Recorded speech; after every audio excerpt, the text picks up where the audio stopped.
Mirëmbrëma, do kthehemi sot tek seria e predikimeve në letrën e Kolosianëve. Shkojmë me Biblat tona tek Kolosianët 1, lexojmë vargjet 3 deri në 8.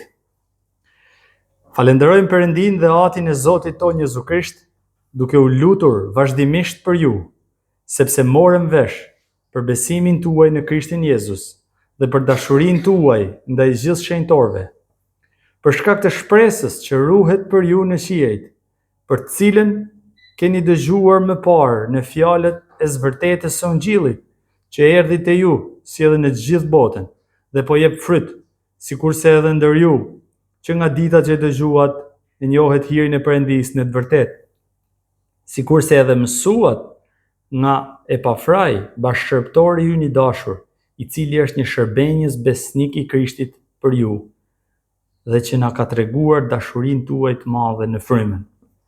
Amen. Një nga aftësitë dalluese të apostullit Paul në letrat e tij është edhe përqendrimi i lartë teologjik në fjalët që ai shkruan. Patjetër që kjo është prej frymëzimit që ka nga fryma e shenjtë, por po ta analizojmë me gjithë këto vargje që lexova, është një fjali e vetme. Është brenda kësaj fjalie gjatë, po do ta shohim ka të përmbledhur gjithë strukturën, strukturën themelore të jetës krishtere. Edhe pse apostulli me anë të kësaj fjalie shpreh falënderim, e nis me një falënderim, pra gjithë fjalia është një falënderim për Perëndin.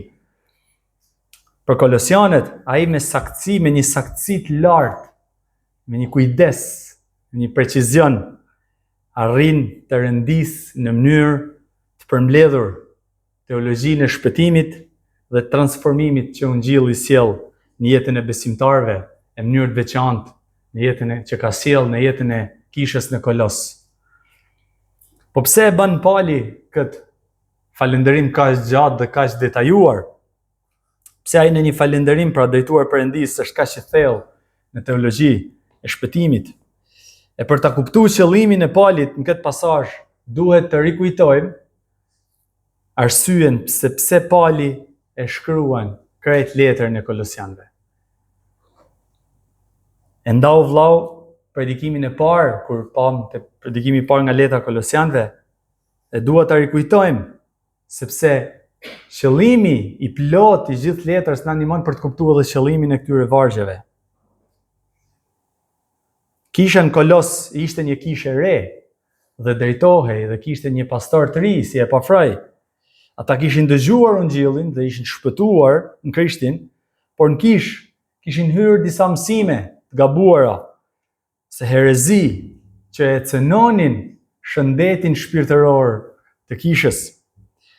Siç e tha vllai, herezia e gnosticizmit, se ata kishin nevojë, pra herezia se ata kishin nevojë për një uri më të lartë se sa ato që ishte në shkrimin e shenjtë për të shpëtuar, se kjo njohuri është e fshehtë dhe jo të gjithë e kanë dhe kanë nevojë për këtë për të shpëtuar.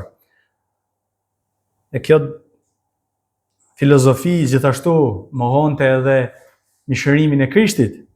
Një tjetër mësim i gabuar ishte edhe herezia e judaizmit legalist, pra që thjesht besimi i tyre në Krishtin nuk mjafton. Ata duheshin mbajtur ritualet e judejve, rreth prerja, ceremonitë e ligjit, dhe gjitha këto, pra ishin ndihmë, pra duheshin përveç besimit, duheshin edhe këto për të shpëtuar. Këto ishin disa herezi, disa mësime të gabuara që kishin hyrë në kishë. Edhe kjo e kishte shqetësuar Epafrain, aq sa ka marrë këtë rrugtim për të shkuar te Pali, sepse këto mësime të gabuara ishin futur në kishë, pra kishin futur dyshimin në kishën e Kolosit për faktin se nëse Kolosian kishin filluar të dyshu, a janë me të vërtetë shpëtuar dhe a mjafton Ungjilli që kishin marrë nga Epafrai. Prandaj edhe Pali në këtë falënderim e fillon direkt dhe duke falëndëruar Perëndin, ai në të njëjtën kohë i siguron Kolosianët për dy të vërtetat mëdha, spari që shpëtimi i tyre është i vërtet. Sepse ai nga dëshmia që do lexojmë pastaj që ka marrë nga Epafrai, e vërteton këtë. Dhe gjithashtu, ai siguron ata se ungjilli që kanë dëgjuar dhe ju është predikuar nga Epafrai është ungjilli i vërtet. Pra tema kryesore është falënderimi i apostullit Paul ndaj Perëndisë për kolosianët, por do ndahet në dy pjesë. Pra, së pari do ai falënderon Perëndin për dëshminë e shpëtimit të kolosianëve dhe pastaj falënderon Perëndin për ungjillin e vërtet, për frytet që sjell ungjilli i vërtet. Dhe duke falënderuar Perëndin, në të njëjtën kohë ai siguron kishën në Kolos që po shpëtimi juaj është i vërtet, ju s'keni nevojë për diçka tjetër, dhe ungjilli që ka nda vllai dhe bashkëshortori i tij, besnik Epafrai, është i plot. Është i vërtet.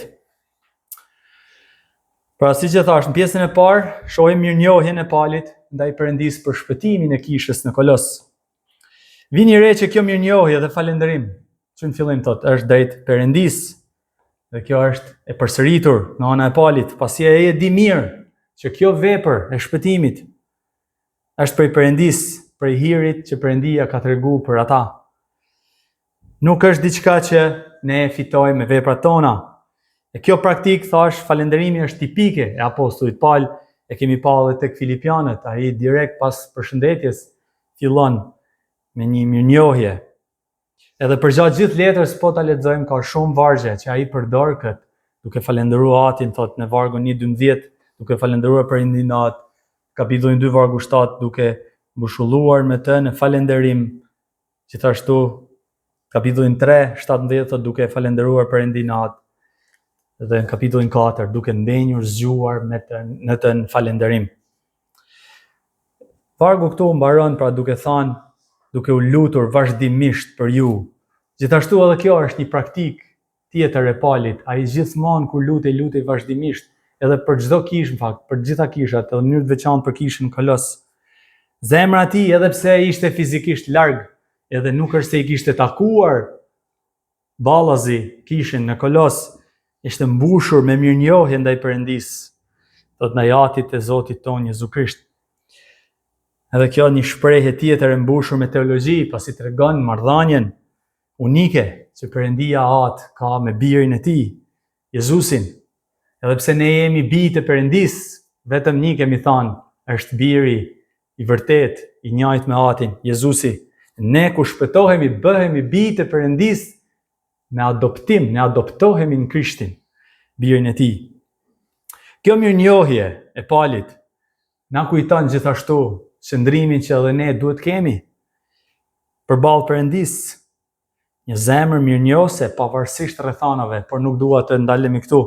Po pyetja që dua t'i bëjmë vetes sot, atë pyetja më e rëndësishme që dua të analizojmë dhe të kujtojmë, është se a jemi ne një kishë? A jemi ne një kishë si kisha në Kolos, që kur dikush, pra si Epafrai kishte ndarë për dëshminë e kishës në Kolos, kur dikush ndan dëshminë e kishës tonë, e çon, pra Pauli do ishte mirënjohës për ne, siç ishte për kishën Kolos, nga dëshmia që kishte ndarë vllai. Pra jemi një kishë e tillë? A i kemi ne ato cilësi që kishte kisha në Kolos?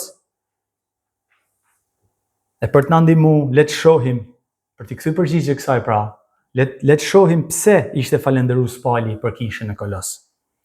Vargu 4 thot, sepse ne falënderojmë Perëndin, pra në vargun 3 thot, sepse morëm vesh për besimin tuaj në Krishtin Jezus dhe për dashurinë tuaj ndaj gjithë shenjtorëve, për shkak të shpresës që ruhet për ju në qiell. Pauli përdor 3 fjalë shumë të rëndësishme këtu, 3 karakteristika shumë të rëndësishme që tregojnë shumë për kishën Kolos: besimi, dashuria dhe shpresa.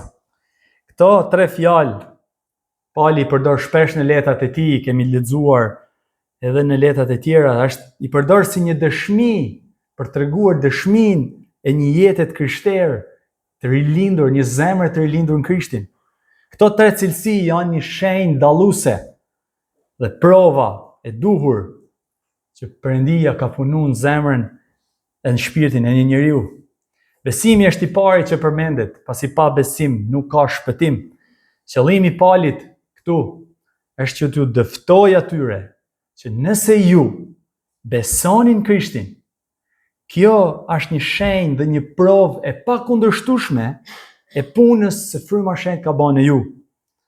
Vetëm fjala besim, pa po thosh kam besim, një kish që beson, nuk ka kuptim vetvete. Besimi nuk ka forcën vetvete. Ajo që je vlera e besimit tonë i vjen vetëm kur ne tregojmë objektin e besimit tonë. Ku është vendosur ky besim? E të qenit i krishteri vërtet do të thotë të kesh vendosur besimin tënd në Krishtin, kështu thotë edhe Pali te vargu thotë. Morën vesh për besimin tuaj në Krishtin Jezus. Qenit i krishter pra do të thotë ta kesh vendosur besimin tënd në Krishtin, ta kesh vendosur besimin tënd në veprën e tij shpëtuese. Besimi vërtet do të thotë, e kemi predikuar disa herë, do të thotë që të dorëzohesh gjithë peshen tënde, gjithë jetën tënde ta dorëzosh, ta vendosësh në Krishtin. Nga e pafraj, apostulli Paul kishte dëgjuar gjithashtu, shohim këtu, për dashurinë e tyre, thot, për dashurinë tuaj ndaj gjithë shenjtarëve. Kjo është një dëshmi tjetër, vëllezër mota. Kjo është një dëshmi e një zemre të rilindur. Kjo është një dëshmi e shpëtimit të tyre. Prandaj Pali po ja rikujton atyre. Edhe për këtë, ai përsëri falenderojnë Perëndin sepse e din edhe kjo vetë dashuria vëllazërore është një dashuri që vjen prej Perëndisë, e shpjegon edhe vargu 8, që thotë dhe që na ka treguar dashurinë tuaj të madhe në frymën, është prej frymës shenjtë që rrjedh kjo dashuri. Edhe besimi në Krishtin, edhe dashuria pra janë dëshmi të zemrave të rilindura në Perëndin, nga Perëndia. Për Palin, e thot, i lidh këto dyja te Galatasit 5:6, thot besimi vërtet vepron me anë të dashurisë. Nuk janë si dy entitete plotësisht të ndara, shkojnë bashkë. Edhe në fakt këtë dashuri vëllazërore bota nuk e njeh. Bota njeh dashurinë familjare, të interesave njerëzve të ngushtë, sakrifikuese deri diku. Por lidhet ngushtësisht me rrethin e tyre. Por vetëm ata që janë në Krishtin mund të posedojnë atë që quhet pra dashuria agape, dashuria vetë sakrifikuese, që me vetdije ne zgjedhim e kërkojmë më të mirën për tjetrin, jo vetëm për veten. Kjo dashuri dëshmohet me vepra dhe jo vetëm me fjalë. Këtë kishte dëshmuar dhe Epafrai për kishën e Kolos, këtë kishte pa ai në kishën e Kolos. Këtë dashuri agape ndërmjet njëri tjetrit, ndërmjet shenjtarëve, ndërmjet besimtarëve. Dhe prandaj Pali, duke në këtë falënderim, po i siguron kolosianët që nga dëshmia që kam dëgjuar për ju, pra rrini të qetë se kjo dëshmi tregon një besim të vërtet, kjo dashuri vëllazërore është një fryt i një zemre të rilindur, një zemre të shpëtuar. Mos bini pre, po ju thot Pali, pra, mos bini prej atyre që thonë se duhet diçka më shumë. Se ajo që Perëndia ju ka dhënë tashmë, nuk keni nevojë pra për rituale, festa apo diçka tjetër jashtë Krishtit. Ai mjafton, besimin e të mjafton. Është dashuria agape, në fakt, është dashuria që vetë Jezusi urdhëroi dishepujt e tij të kishin me njëri tjetrin. Tek Gjoni 13, 34, 35, ai tha: po ju jap një urdhërim të ri, ta doni njëri tjetrin sikur se unë ju kam dashur, ashtu edhe ju ta doni njëri tjetrin. Edhe te 35 thot se pse prej kësaj do t'ju njohin të gjithë që jeni dishepujt e mi, nëse keni dashuri për njëri tjetrin. Këtë kishte pa Epafrai në kishën në Kolos, dhe këtë po ndante me Palin, dhe prandaj Pali është i sigurt dhe ju thot, sepse unë kam pa, thot, në dëshmia shoh që ju keni këtë dashuri me njëri tjetrin, ashtu si Krishti i ka urdhëruar dishepujt e tij. Thash edhe para, kjo dashuri vëllezër motra ishte e pakuptimt për botën atëherë, është e pakuptimt edhe për botën sot, se nuk mund të imagjinohej, as më tepër në atë kohë, se si njerëz nga shtresat ndryshme, nga etnitë ndryshme, nga racat ndryshme, komësit ndryshme, të uleshin bashk, të jetonin bashk, të ndanin bashk bukën, të ishin një kish që takoheshin, luteshin bashkë. Ishte pa kuptimt.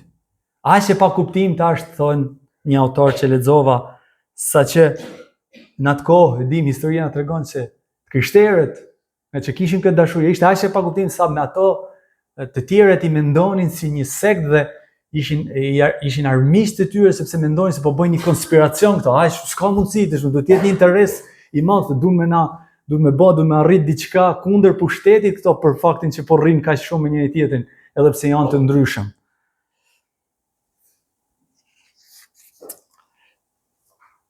Por nga kjo dëshmi, nga kjo dashuri vllazërore, bota u mahnit, por edhe u ndikua. Këtë dashuri përdori Perëndia për të tërhequr shumë njerëz te Krishti. E Pali e dinte këtë. E prandaj ai është falendërues dhe inkurajon në njëjtën kohë ata të vazhdojnë të kenë këtë dashuri me njëri tjetrin. Po a mund ta themi të njëjtën gjë për ne sot? Sa e dëshmon jeta jon besimin në Krishtin? Sa e dëshmon jeta jon dashurinë vllazërore, vetë sakrifikuese, ta vendosësh tjetrin, nevojën e tjetrit, ma lartë se nevojën tane. Sa i shërbejmë njëri tjetrit? Sa kujdesemi për njëri tjetrin? Këto vëllezër motra janë pyetje që duhet na ndihmojnë ne ta shqyrtojmë veten në dritën e shkrimit e të kuptojmë nevojën që kemi her pas here për ta ripërtri këtë dashuri që duhet kemi me njëri tjetrin, për t'ia kujtuar vetes kush jemi në Krishtin, çfarë na bashkon ne me njëri tjetrin. Në vargun 5, apostulli Pali tregon atyre gjithashtu që e falenderojnë Perëndin për shpresën që ata kishin. Ai e konsideron shpresën e tyre si një dëshmi tjetër e shpëtimit tyre, se vetëm një krishter ka një shpresë, që thot vargu, që ruhet për të në qiejt.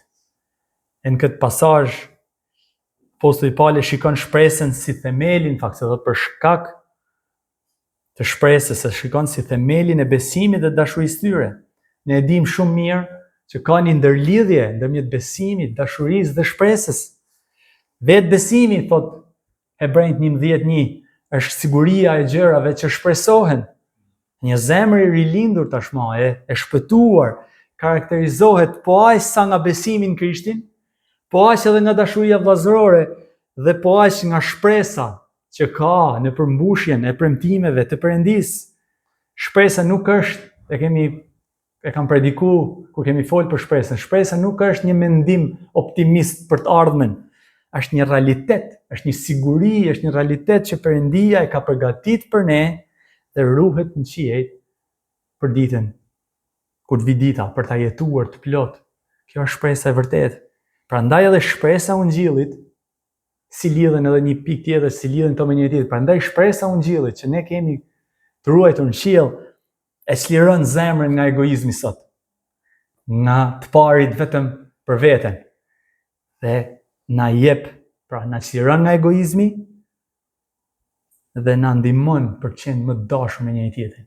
Sepse vetëm kur ne çlirohemi nga egoizmi jon, mund ta duam tjetrin.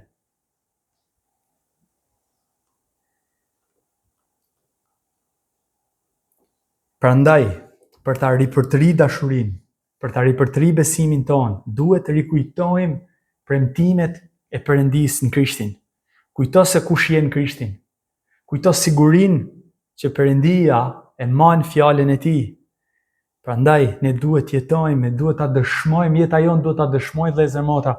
Jemi shpresë plot, jemi të gëzuar se shpëtimi jon, sepse shpëtimi jon është i sigurt, e ka siguruar Krishti, ai nuk humbet, nuk është diçka që është në dorën tonë, duhet të çlirohesh nga të menduarit. Duhet të çlirohemi nga të menduarit vetëm për veten tonë, të çlirohemi nga egoizmi. Ti besojmë Perëndis, ti besojmë Krishtit, dhe pastaj natyrshëm do na vijë ta duam edhe njëri tjetrin.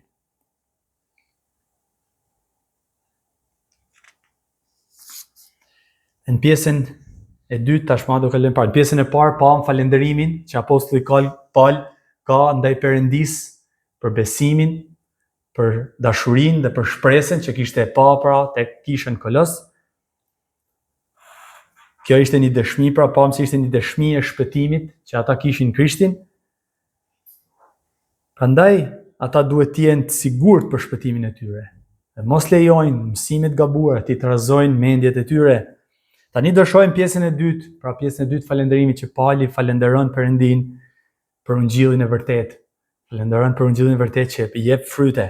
E duke falënderuar Perëndin, ai i siguron gjithashtu kishën në Kolos se ungjilli që ata kanë marrë nga vllai, nga Epafrai, është ungjilli i vërtet, është i plot, është edhe njëjti që po predikohet kudo.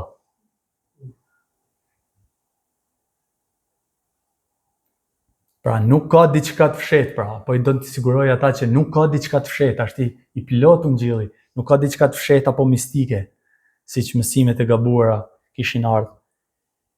Mendohet gjithashtu për ky pasazh pra se si rezultati këtyre mësimeve të gabuame, Epafrai kishte vënë re pra një hutim të kishës, dhe ata po thoshin mos duhet të dëgjojmë diçka më shumë, mos ndoshta Epafrai nuk na e ka predikuar të plot ungjillin, mos Pali ka një ungjill tjetër, kishat e tjera mos ka një ungjill tjetër, e prandaj Pali shkruan këto vargje. Edhe përdor këtu disa fjalë të rëndësishme për ta përshkruar ungjillin e Jezu Krishtit. Vazhdon gjysma e dytë e vargut 5 thot, për të cilën keni dëgjuar më parë në fjalët e së vërtetës së ungjillit. Ungjilli është një fjalë që dëgjohet, është një fjalë që shpallet. Ai vjen, thot apostulli, si një shpallje dhe jo si një rit fetar. Nuk vjen si një akt mistik ungjilli, që bëhet vetëm në një vend të caktuar, vetëm nga njerëz të caktuar që kanë dije të caktuara, por është fjalë që shpallet. Siç e thot edhe Romakët 1:16, ungjilli i Krishtit është fuqia e Perëndisë për shpëtimin e cili do që beson. Fuqia për shpëtimin nuk është tek personi që e thot, nuk është tek vendi apo tek ekzibicionizmi, ndërkohë që ai po e ndan ungjillin, por është vetë fjala.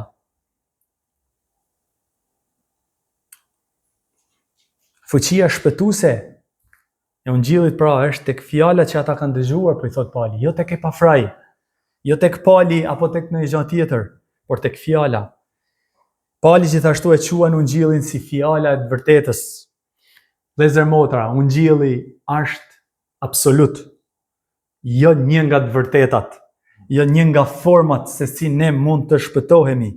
Ka vetëm një ungjill, dhe ai është i vërteti, ai është ungjilli i Jezu Krishtit, jeta dhe vepra e Krishtit në kryq.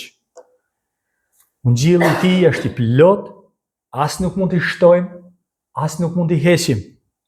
Se përndryshe, nëse do ishte diçka e mangët që do i hiqnim dhe do i shtonim, atëherë nuk do ishte e vërtetë. Do ishte gjysma e të vërtetës.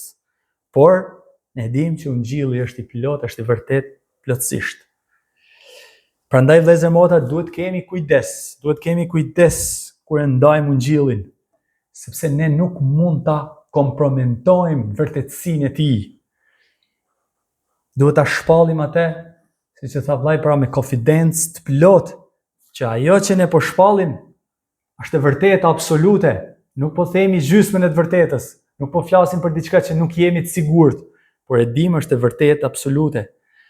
Duhet ta shpallim që vetëm me anë të besimit në Krishtin njeriu mund të shpëtohet. Ungjilli është lajmi i mirë i Jezu Krishtit. Ungjilli ishte pjesë e planit të përjetshëm të Perëndisë që u profetizua nga shkrimet. Nuk ishte diçka e re, ishte pjesë e planit të Perëndisë që ishte zbuluar patjetër në momente të caktuara historike. Ai ja kishte zbuluar planin e tij Perëndisë, popullit të tij, por është një plan i përjetshëm. Ungjilli përfshin jetën e shenjtë, pra jetën pa mëkat të Krishtit, përfshin vdekjen e tij në kryq, përfshin varrimin, ringjalljen e tij ditën e tretë sipas shkrimeve. Gjitha këto janë elemente të vërtetës të ungjillit që duhen shpallur. Pjesë e ungjillit është gjithashtu ta dëshmojmë se ne jemi mëkatarë, se ne meritojmë dënimin dhe zemrimin e Perëndisë. Duhet të dëshmojmë se në kryq Krishti pagoi për mëkatet tona, na shpengoi dhe mori mbi vete dënimin ton. Ne duhet ta shpallim se shpëtimi që Krishti ofron merret vetëm me anë të besimit e jo me anë të veprave. Apostulli vazhdon në vargun 6, duke i treguar atyre që ungjilli që ata kishin dëgjuar është i njëjti ungjill që është shpallur edhe në vende tjera, siç thot vargu, që erdhi te ju sjellin në të gjithë botën. Ka vetëm një ungjill, thash pra, i cili është universal, është për gjithë botën, është për çdo komb, për çdo gjuhë, për çdo racë, e për gjitha kohrat. Nuk është një ungjill tjetër në kohën e Palit, e një ungjill tjetër sot, e do jetë një ungjill tjetër pas 100 vitesh. Fatkeqësisht ne shohim që edhe brenda kishës kultura e kohës e ndikon, e ka ndikuar mesazhin e ungjillit. Duke menduar se mund ta bajnë më të pranueshëm, duan ta zbusin apo ta modifikojnë ungjillin, duke i heqë elementa, duke folë më shumë për një nga aspektet e tij e më pak për dikë tjetër, për diçka tjetër. Nuk ka një ungjill për shqiptarët e një ungjill tjetër për një komb tjetër, pra apo thot Pali, nuk ka një, është për gjithë kombet, është i njëjti ungjill. Nuk ka plan tjetër shpëtimi përveç se në Krishtin, në ungjillin e Jezu Krishtit. E një tjetër element i ungjillit, të vërtet, thot vargu 6, pjesa tjetër thot është se është i gjallë, është veprues dhe po jep fryt, thot, sikurse edhe ndër ju nga dita që dëgjuat dhe njohet hirin e Perëndisë në të vërtetë. Apostulli Paul po ju tregon Kolosianëve se një dëshmi tjetër që ungjilli që keni marrë nga Epafrai, është ungjilli i vërtet, është duke pa efektin që ka pas, pra, ndikimin që ka pas te ju. Dhe thot, nga dëshmia që ka marrë, pra është i njëjti ndikim që ka pas te ju edhe në kombe tjera, edhe në vende tjera, pra, se Pali kishte udhëtuar, kishte ndarë ungjillin në disa kombe. Dhe ai don t'i sigurojë ata është i njëjti ungjill sepse edhe efekti dhe fryti i ungjillit është i njëjtë. Është si puna e farës, pra kur shkon me miell, që ta kuptosh se unë dhe ti kena mbjell të njëjtën farë, ndoshta nga pamja na duhet një lloj, ne presim kur bin fara, ne e shohim që është i njëjti fryt, është i njëjta bim. Dhe këtë atu desh me thonë, pra, Pali, se unë e shoh thot nga fryti, është i njëjtë.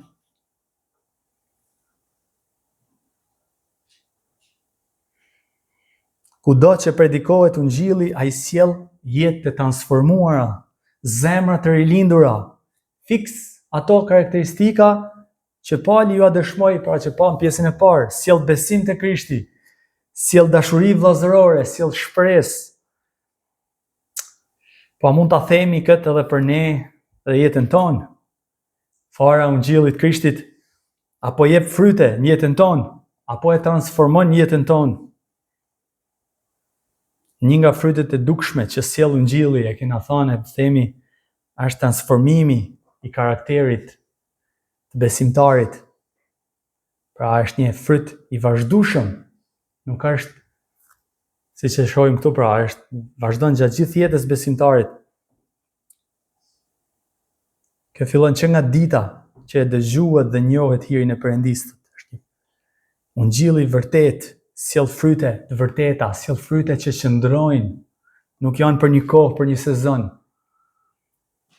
Ky është pra fryti i shenjtërimit, ajo që ne themi është shenjtërimi jon, i cili zgjat gjithë jetën tonë.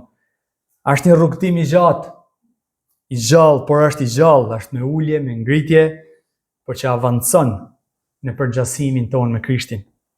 E jeta jonë ndryshon, pasi dëshirat tona duhet ndryshojnë kur jemi në Krishtin, interesat tona duhet ndryshojnë, mënyra të menduarit duhet ndryshojë. Ne nuk kërkojmë ma t'i pëlqejmë botës, por Perëndisë. Këtë kishin përjetuar edhe kolosianët. Prandaj edhe Pali siguron ata që ungjilli që ata kanë marrë dhe mësuar nga Epafrai është ungjilli i vërtet, i plot, është i mjaftueshëm. Ungjilli i Krishtit është një hir i Perëndisë në të vërtetë, thot vargu. Është një favor i pamerituar që Perëndia ka dhënë për ne. Ne nuk bëm diçka që ta meritonim këtë lajm të mirë, që të ndahej me ne. Hiri është hir për faktin se nuk ka nevojë për ndonjë gjë tjetër, pra po i thot Pali, nuk ka nevojë për një shtesë tjetër nga ata apo dikush tjetër. Nuk fitohet hiri i Perëndis me vepra, me rite, me ceremoni. Pasi për njeriu nuk mund ta njohë Perëndin apo t'i hyjë në hak Perëndis. Ishte pikërisht ky ungjil i hirit të Perëndis, ajo që kolosianët kishin mësuar nga Epafrai. Edhe këtu apostulli po i konfirmon kolosianëve se Epafrai kishte qenë një mësues i kujdesshëm dhe i mirë i mesazhit të ungjillit. Siç thot tek vargu 7, sikurse edhe mësuat nga Epafrai, bashkëshërbëtori ynë i dashur, i cili është një shërbenjës besnik i Krishtit në ju. Ai kishte qenë besnik në shpalljen e ungjillit, po ju thot. Epafrai është besnik, ai kishte shpallur ungjillin e vërtet. Prandaj edhe Pali e quan atë bashkëshërbëtor dhe shërbenjës besnik. Ai ishte një shërbenjës besnik i Krishtit. Tani pyetja për ne është se, pra, a jemi, bëm pyetjen e parë me pa veten në kontekstin e kishës Kolosit, por tani le ta shohim veten si një kontekstin e Epafrait. Pyetja për ne është, a jemi ne një Epafrai? A jemi ne besnik në ungjillin e Krishtit? Në fakt, ndoshta pyetja më e mirë duhet me bën sparit është se a e dim ne, a jemi ta kemi kuptuar ne plotësisht ungjillin e Jezu Krishtit, a jemi ne konfident, a kemi atë konfidencën që folën përpara, pra, se kemi të vërtetën e plot. Nëse do shkonim një ditë, pra, siç që kemi bën kishin tonë, kemi çu disa për jush në mision, por nëse një ditë do shkonit mision dhe do ishit atje për shumë kohë dhe do ndalit ungjillin dhe dikush do raportonte për dëshminë të e kishës atje dhe për njerëzit për atje, a do kishim të njëjtën ne mirënjohje siç kishte Pali për Epafrain, pra do e shikonim këtë, do e miratonim ungjillin që ju keni nda atje, pra keni nda plot ungjillin e Krishtit me konfidencë.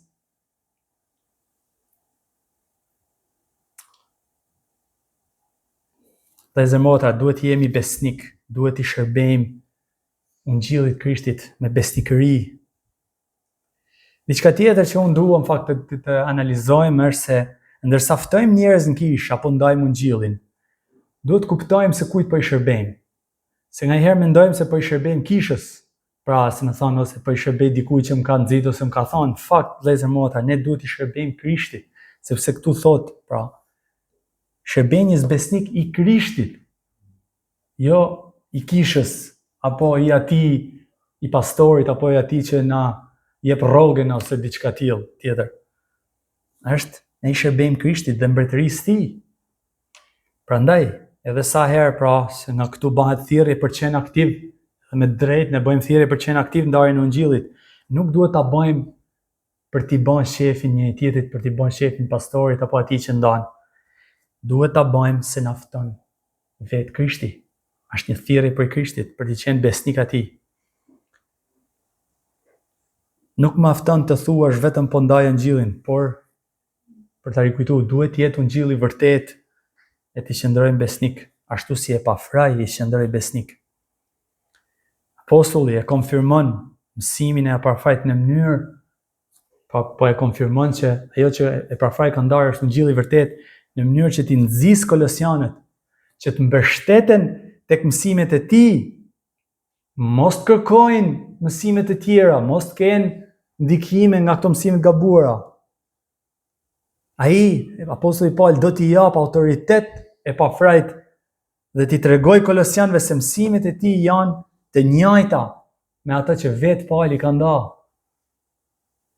Ai po i siguron ata që ungjilli atë që ata kanë marrë është i vërtet, është i njëjtë dhe është i mjaftueshëm. E sërish në vargun 8, Pali tregon që Epafrai kishte qenë një dashamirës me ta, në fakt, kishte nda dëshminë ashtu siç është, plotë, kishte treguar për dashurinë e tyre. Për te i merakut që ai kishte për këto mësime të gabuara, ai kishte qenë i vërtet. Pali ju rikujton atyre që dashuria atyre, pra, e thamë edhe përpara, është një vepër e frymës shenjtë. Dashuria besimtarve nuk është një përpjekje, thjesht një përpjekje njerëzore ta sforcosh veten. Ajo është vepra e frymës shenjtë në zemrat e tyre. E për t'ju rikthy pyetjes që bana në fillim, a jemi ne një kish që nëse dikush dëgjon për dëshminë tonë, a është ai falendërues për Perëndis për ne? Pra a e dëshmon jeta jonë komunitare, atë që dëshmonte jeta e kishës në Kolos? A e dëshmojmë ne besimin në Krishtin? A e dëshmon jeta jonë dashurinë vllazërore për njëri tjetrin? A dëshmon jeta jonë shpresën e asaj që Perëndia ka ruajtur për ne në qiej? Vëllezër motra, thesari vërtet që duhet kërkojmë jetë është thesari që ofron Ungjilli i Jezu Krishtit. Ky thesar do manifestohet, do shpallet plotësisht, do jetojmë plotësisht në ardhin e tij. E deri atëherë jeta jonë është një jetë për besimi, dorëzimi plotësisht te Krishti, një jetë e mbushur me dashuri për njëri tjetrin. E nëse i ligu ju të ndon me mendime siç po të ndonte kishën në Kolos, se kjo nuk mjafton. Ungjilli nuk mjafton. Kujto fjalët e vërteta të Ungjillit, atë që Krishti ka bërë për ne në kryq. Kujto premtimet e tij. Kjo do të na çlirojë gëzimi që vjen nga shpresa që ne kemi në Krishtin. Do të na çlirojë nga egoizmi tani e do na bëjë më të dashur me njëri tjetrin. Nëse nuk e beson akoma Krishtin, nëse akoma nuk e beson Ungjillin e tij, thirrja është ajo e njëjtë, thirrja është atë që Bibla na mëson, të pendohemi e të besojmë te Krishti për mëkatet e tua. Vetëm ai mund t'i jap shpengim dënimit që meritojnë mëkatet tona. Duhet dorëzohesh Krishtit si Zotin dhe shpëtimtarin tonë. Vetëm atëherë ne do përjetojmë dashurinë e vërtetë. Edhe ai na premton se kushdo që beson te, do të ketë jetë, e jetë me bollek. Amen. Le të lutemi.